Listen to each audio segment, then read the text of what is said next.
Good morning, student. Today we will discuss about the transcription. Transcription is the process of formation of mRNA from DNA.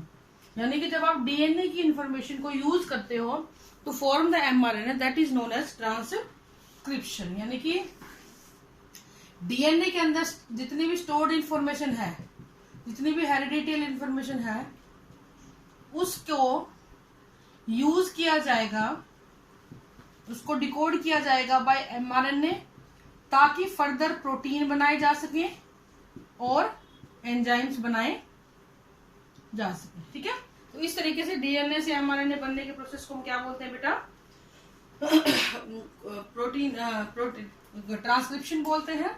यहां तक इस step को transcription. MRNA से protein बनेगा तो उसको हम बोलेंगे ट्रांसलेशन। ये आगे आएगा आपके। ठीक है, तो ये एक ओवरऑल व्यू है। जब हमने डीएनए को से एमआरएनए बना दिया तो क्या बना? ट्रांसक्रिप्शन बना। ट्रांसक्रिप्शन बनने में एक जो लॉ ऑफ कॉम्प्लीमेंट्री है वो यूज होगा।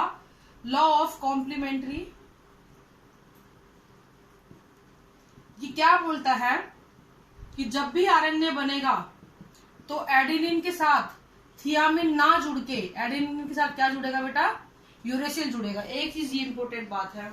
इसके अलावा कॉम्प्लीमेंट्री में क्या होगा? जी के साथ हमेशा सी जुड़ेगा, सी के साथ हमेशा जी जुड़ेगा और यू के साथ क्या जुड़ेगा? ए जुड़ेगा। यानी कि जहां जहां पे अब तक हम टी लिखते आ रहे थे ए के साथ, वहां वहां पे एमआरएनए या आरएनए बनाते टाइम हम लोग क्या लिखेंगे? यू। फॉर एग्जाम्पल आपके डीएनए में 3 ए है और उससे आप आरएनए बना रहे हो, तो उनके साथ अब आरएनए बनाते हो तो आप क्या जोड़ोगे? यू जोड़ोगे, ना कि टी जोड़ोगे। टी नहीं जुड़ेगा, क्या जुड़ेगा? यू जुड़ेगा। तो लॉ ऑफ कॉम्प्लीमेंट्री को ये फॉलो करता है। यहाँ पे थियामिन की जगह यूरेसिल इनकॉर्पोरेट होता है। और इम्पोर्टेंट चीज क्या होती है कि डीएनए के 2 स्टैंड होते हैं, ये हम बढ़ चुके कई बार। उन दोनों स्टैंड में से सिर्फ एक ही स्टैंड को यूज किया जाएगा और वो होता है टेम्पलेट स्ट्रैंड। इस टेम्पलेट स्टैंड की पोलैरिटी होती है 3' to 5', यानी कि एक स्टैंड को only 1 strand is used to form DNA.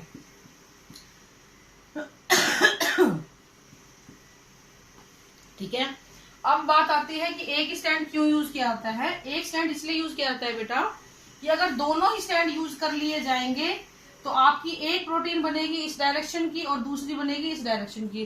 2 opposite protein बनेंगी, जबकि हमें चाहिए एक ही।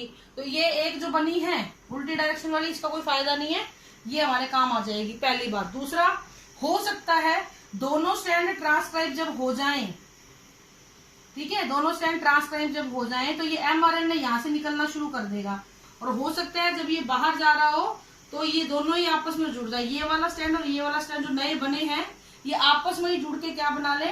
डबल स्टैंडर्ड आरएनए बना ले। अगर ये बन गया तो ये सारी प्रोसेस ही फेस्ट हो गई, सारा प्रोसेस ही बेकार हो गया। तो इसीलिए किसी एक स्टैंड को यूज किया जाएगा और वो स्टैंड कौन सा होता है बेटा? टेम्पलेट स्टैंड 3' to 5' डायरेक्शन वाला, और हमेशा उसकी पोलैरिटी 3' to 5' होगी। टेम्पलेट स्टैंड होगा, कोडिंग स्टैंड को यूज नहीं किया जाता है फॉर द ट्रांसक्रिप्शन। और अगर दोनों स्टैंड ट्रांसक्राइब हो गए तो डीएसआरएनए बन सकता है, जो हमारे लिए नुकसान होता है, उसका कोई फायदा नहीं है, हमारा पूरा प्रोसेस वेस्ट हो जाएगा। अब हम बात करते हैं इसकी लोकेशन की। ये होता कहाँ है? देखो, लोकेशन की मैं बात करूंगी तो ट्रांसक्रिप्शन अगर यूकैरियोट्स की बात करें तो उसमें तो होता है न्यूक्लियस में, और एमआरएनए बनेगा कहाँ पे? न्यूक्लियस में। और ट्रांसपोर्ट कहाँ होगा? ट्रांसपोर्ट यानी इधर उधर जाना, ट्रांसपोर्ट टू साइटोप्लाज्म। ओके, इसी तरह अगर प्रोकैरियोट की बात करें तो वहां पे न्यूक्लियस जैसी कोई स्ट्रक्चर होती नहीं है, तो एमआरएनए बनता भी साइटोप्लाज्म में है और ट्रांसक्राइब भी कहां पे होगा? साइटोप्लाज्म में। ठीक है, तो ये साइटोप्लाज्म में दोनों प्रोसेस कंप्लीट होते हैं, जबकि ट्रांसक्रिप्शन का प्रोसेस यूकैरियोटिक में कन्फाइंड रीजन में होता है, जिसको आप क्या बोलते हो? न्यूक्लियस बोलते हो। ठीक है, अब हम बात करेंगे उस पार्ट ऑफ डीएनए की जहां पे ट्रांसक्रिप्शन होना है। पार्ट ऑफ डीएनए और सेगमेंट ऑफ डीएनए। देखो, एक चीज हमेशा ध्यान रखना, पूरा का पूरा डीएनए काम का नहीं होता है, उसके कुछ हिस्से काम के होते हैं जिनको ट्रांसक्राइब किया जाता है या जिनमें इंफॉर्मेशन होती है एक्चुअली। तो उन हिस्सों को हम बोलते हैं बेटा ट्रांसक्रिप्शनल यूनिट। क्या बोलते हैं, ट्रांसक्रिप्शनल यूनिट बोलते हैं। इसके 3 पार्ट्स होते हैं, इसको हमने 3 हिस्सों में बांट दिया है, प्रोमोटर, स्ट्रक्चरल जीन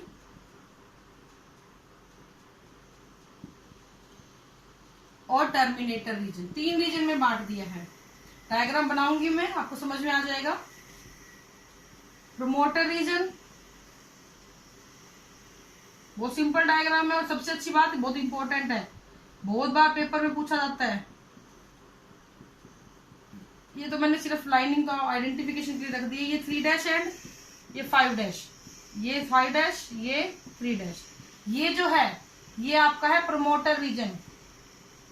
ये जो है ये आपका है टर्मिनेटर रीजन।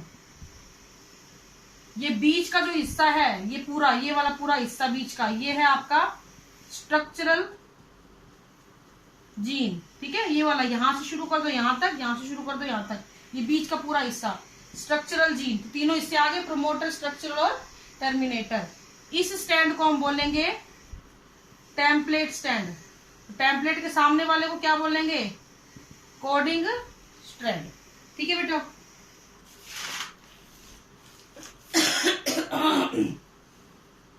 अगर कोई आपसे पूछे प्रोमोटर कहाँ प्रेजेंट है, तो promoter present upstream to structural gene. यहां से शुरू कर रहे हैं ना चेन, यूं चलाते हैं हमारे चेन को, इस डायरेक्शन में चलते हैं, तो ये अपस्ट्रीम, ये downstream. Upstream to structural gene, structural gene के ऊपर की तरफ है। ये देखो ये स्ट्रक्चरल जीन इसके पहले आ जाता है। और टर्मिनेटर कहाँ होता है, downstream to structural gene.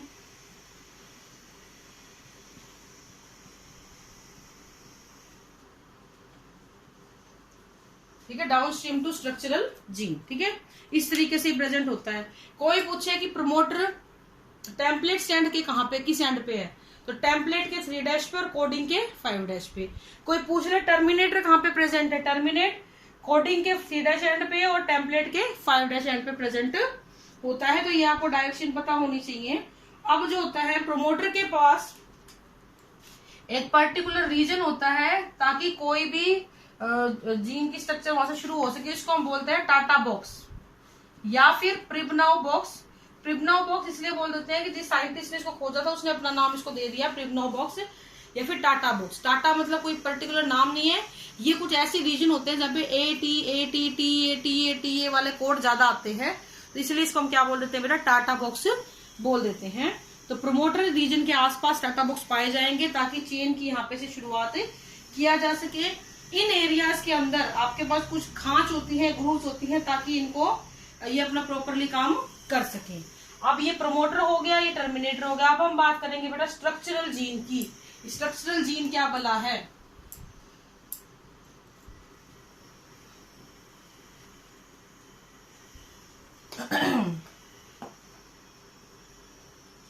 Structural gene ये कुछ नहीं है बेटा, ये पार्ट ऑफ सेगमेंट है जिसके 2 हिस्से हैं, जिसमें एक को हम बोलते हैं टेम्पलेट स्टैंड जिसकी पोलैरिटी 3 to 5। उसके सामने वाले को हम बोलते हैं कोडिंग स्टैंड जिसकी पोलैरिटी 5 to 3। इस डायरेक्शन में चलेगा ना। ठीक है, अब क्वेश्चन आता है जब इसको कोडिंग बोल रहे हैं तो टेम्पलेट को यूज क्यों कर रहे हैं, क्यों यूज कर रहे हैं। पहली चीज, कोई भी नई चेन जब बनती है तो वो 5 to 3 बनना चाहती है। अब अगर 5 to 3 इसको यूज करके बनेगी तो उल्टी चेन बनेगी, क्योंकि 5 एंड यहाँ आएगा।